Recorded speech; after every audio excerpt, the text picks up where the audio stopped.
मुझे गुरु दक्षिणा चाहिए, वो भी इन राजकुमारों से। और जो शिष्य मुझे मेरी गुरु दक्षिणा प्रदान करेगा वो हस्तिनापुर का युवराज होगा।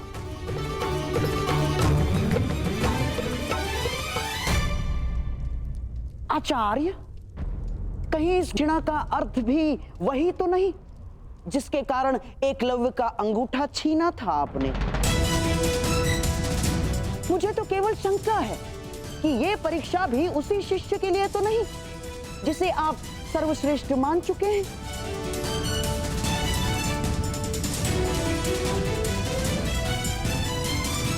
कहिए आचार्य, क्या चाहिए आपको गुरु दक्षिणा में?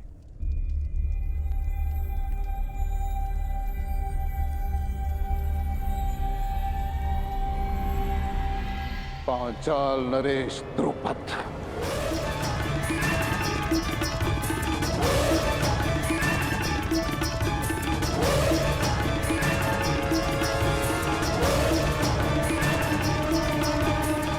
मुझे गुरु दक्षिणा में पांचाल नरेश द्रुपद चाहिए महाराज। तो मेरा जो शिष्य द्रुपद को परास्त करके बंदी बनाकर मेरे समक्ष लेकर आएगा वही विजेता होगा और वही हस्तिनापुर का युवराज।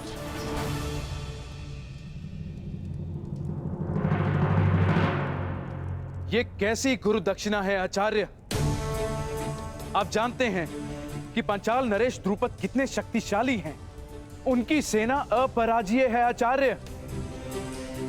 योद्धाओं में वट वृक्ष के समान है वो।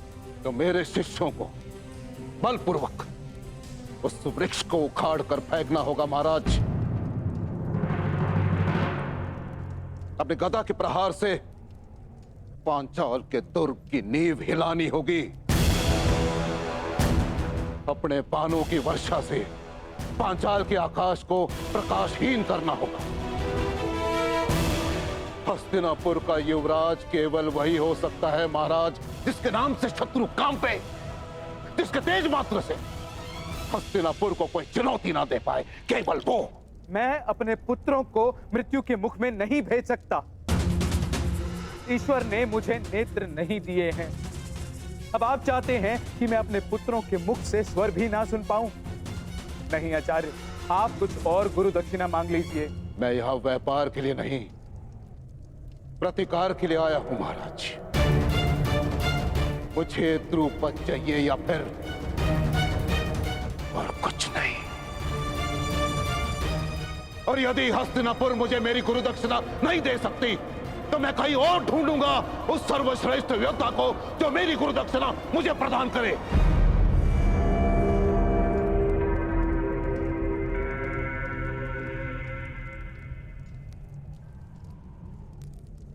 ठीक है आचार्य, हस्तिनापुर की सेना आपके लिए द्रुपद को लेकर आएगी। ताची स्वयं द्रुपद को बंदी बनाकर लेकर आएंगे। नहीं महाराज, मैं महामहिम का गुरु नहीं हूं। मैं गुरु राजकुमारों का गुरु हूं। मुझे गुरु दक्षिणा चाहिए तो केवल इन्हीं से चाहिए। परंतु एक बात का स्मरण रहे महाराज, हस्तिनापुर का प्रारंभ केवल वही बन सकता है जो सिंह के साथ युद्ध करे, जिसे हस्तिनापुर के ध्वज में अपना नाम अंकित करना है। उसे सर्वप्रथम पांचाल के ध्वज को झुकाना होगा।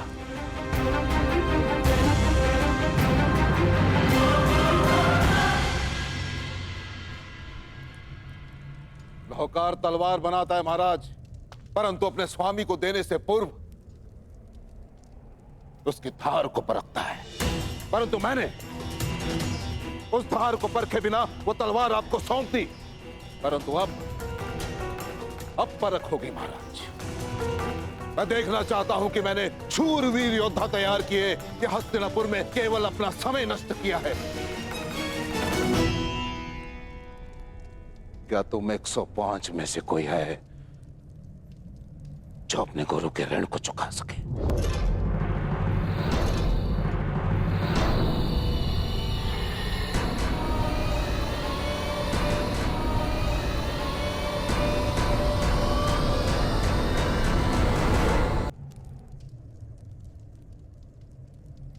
मुझे मेरा उत्तर मिल गया महाराज। आज अपने ही परीक्षा में असफल रहा। आप अपना युवराज चुनने के लिए स्वतंत्र हैं और मैं अपने सर्वश्रेष्ठ शिष्य को ढूंढने जा रहा हूं।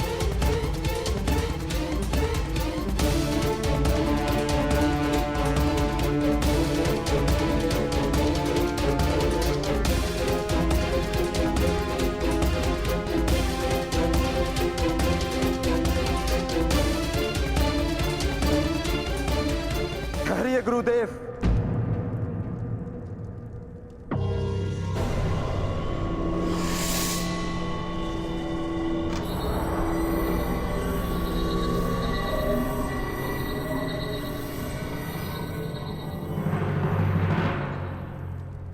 विलंब से उत्तर देने के लिए क्षमा चाहता हूं।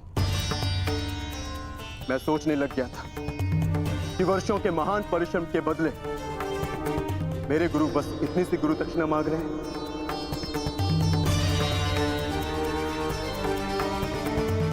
आपने संसार के सर्वश्रेष्ठ योद्धा तैयार किए हैं गुरुदेव। ये मैं सिद्ध करूंगा। मैं पांचाल नरेश को आपके समक्ष लेकर आऊंगा। मैं पांचाल की ध्वजा को आपके चरणों में भेंट करूंगा।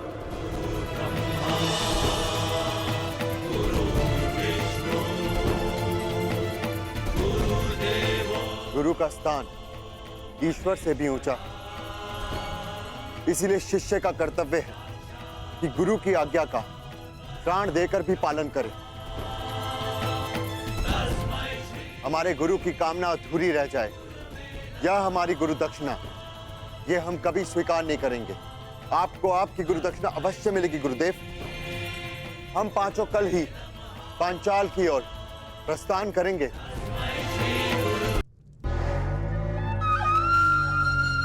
मेरे होने वाले सम्राट।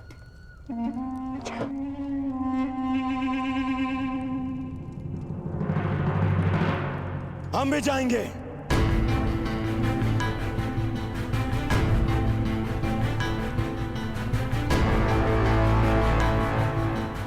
पांचाल नरेश को आपके चरणों में लाने के लिए।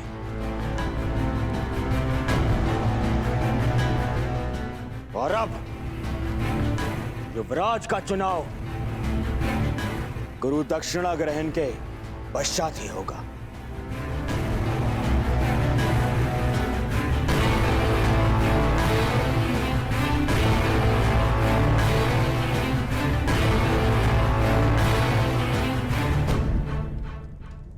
तुम भी हमारे साथ चलोगे मित्रगण, मेरे साथ में। मैंने जीवन भर आपका साथ देने का प्रण लिया है कुमार। मैं अवश्य आपके साथ चलूंगा। कुमार दुर्योधन, यदि एक सूत पुत्र अपनी योग्यता सिद्ध करने के लिए एक राजकुमार से सहायता मांगे तो उचित है, परंतु एक राजकुमार युवराज बनने के लिए एक सूत पुत्र से सहायता ले वो उचित नहीं है। जो युवराज बनने के योग्य ही नहीं। मैं केवल एक बार मां महिम से कहता तो संपूर्ण पांचाल राज मेरे चरणों में होता, परंतु मैंने ऐसा किया नहीं।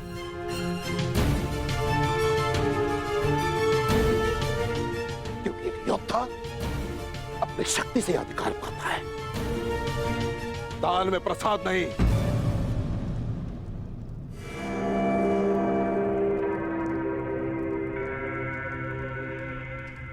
जितने शिष्य अपने ज्ञान की शक्ति प्रदान की है, वो आने वाले कल के सम्राट की दाहिनी भुजा बनने वाले हैं।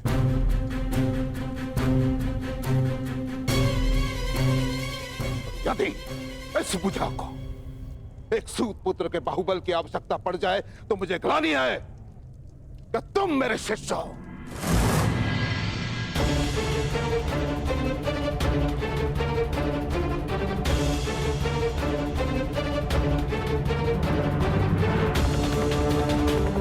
अंगराज कर्ण,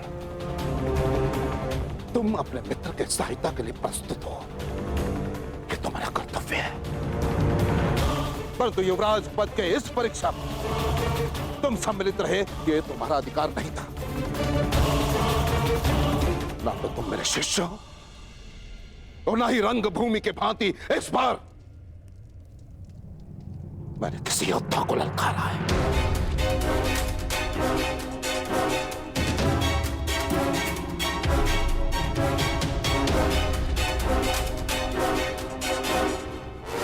और यदि तुम भारी योद्धा के सहायता के बिना पांचाल नरेश द्रुपद का सामना नहीं कर सकते तो तुम्हें वहां जाने की आवश्यकता नहीं है।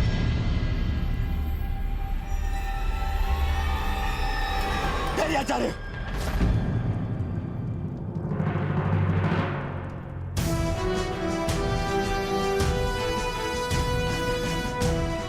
आपने ठीक कहा आचार्य। हाँ कर आचार्य, तुम ठीक कह रहे हैं। ये उनके शिष्यों की परीक्षा है, इसलिए मैं दुर्योधन अपने भाइयों के साथ में स्वयं अपने गुरु दक्षिणा का ऋण चुकाने अवश्य जाऊंगा। यदि ऐसा करते हुए मैं वीर गति को भी प्राप्त हुआ तो मेरा सौभाग्य होगा।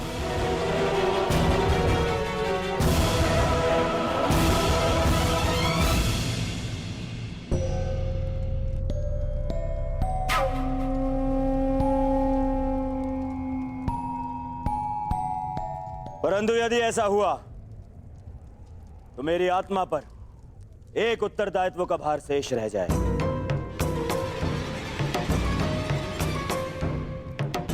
मैंने कर्ण को अंगराज घोषित किया, इसीलिए मेरा निवेदन है कि पांचाल पर आक्रमण से पूर्व मित्र कर्ण का राजाभिषेक कर दिया जाए।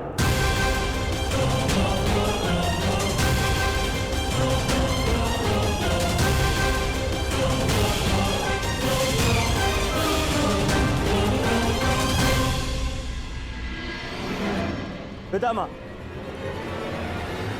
अंग देश पर आपने विजय प्राप्त की, उस पर आपका नियंत्रण है, इसलिए मैं आपसे निवेदन करूंगा,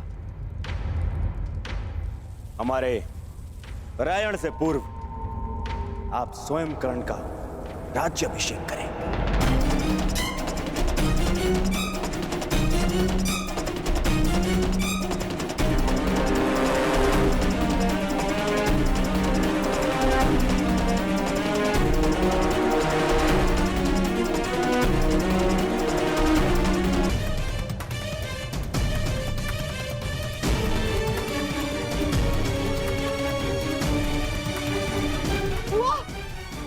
महाराज, पुत्र दुर्योधन का विचार प्रशंसनीय है।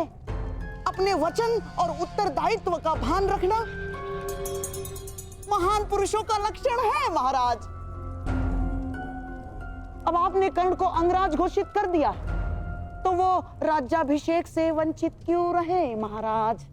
तो यह निश्चित रहा, कल प्रातः काल ही अंगराज कर्ण का राज्याभिषेक किया जाएगा।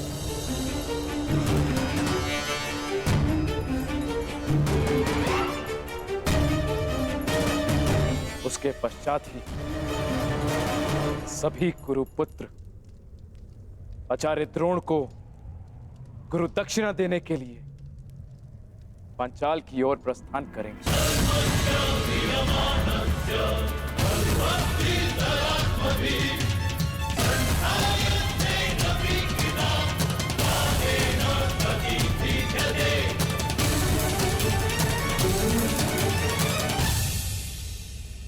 बधाई हो मित्र, तुम भाग्यशाली रहे। मैं तो वर्षों से प्रतीक्षा कर रहा हूं कि कब पिता महाराज का मुकुट मेरे सर पे रखेंगे। अंग का मुकुट भी आप ही का है मित्र, और रही बात युवराज के मुकुट की, तो पांचाल नरेश को पराजित करते ही वो स्वयं आपके शीश पर शोभित हो जाएगा।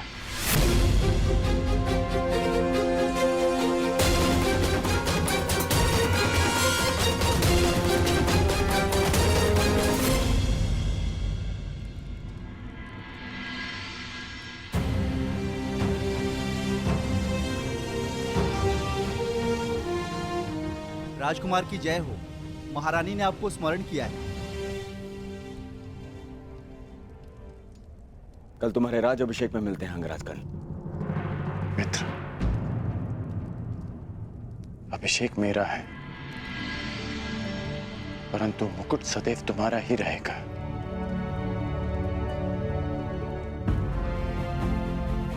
मित्रकर्ण,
प्रणिपात राजमाता। यशस्वी भव।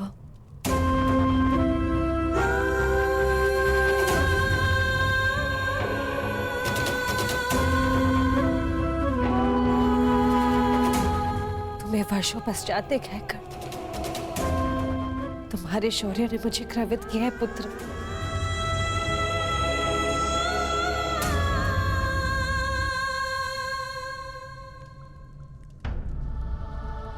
मुझे पुत्र कहकर आप अपना स्तर क्यों हीन कर रही हैं राजमाता?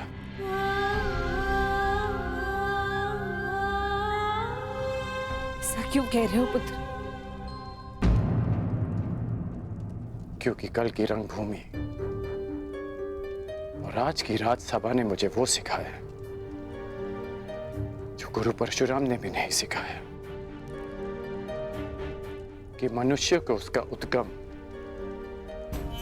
विस्मृत नहीं करना चाहिए, उसे स्मरण रखना चाहिए कि उसकी जड़ें किस भूमि से आई हैं। यही मेरा भी मत है कर्ण,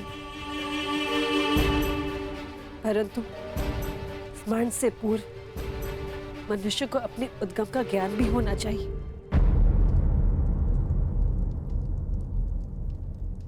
क्या तुम जानते हो कि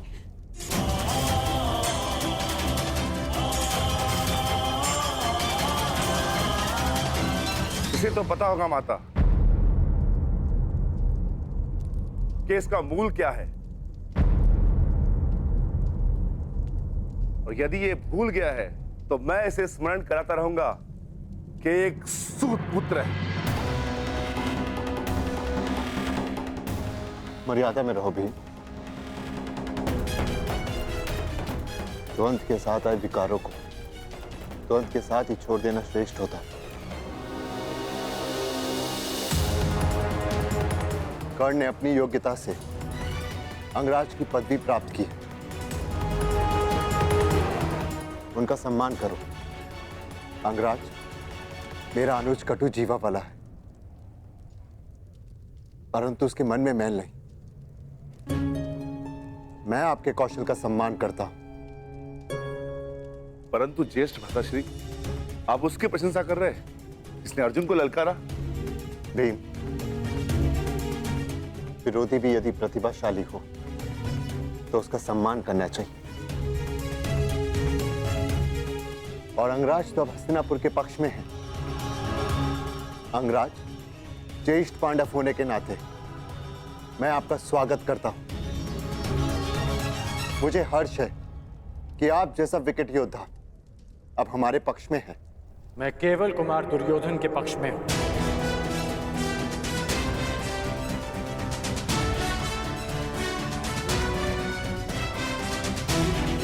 अंगराज, वो भी मेरे ही अनुज है।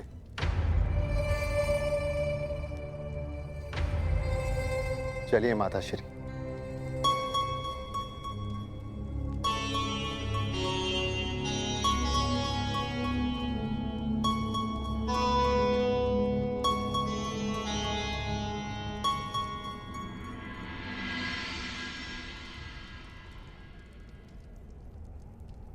क्या हुआ कर्ण?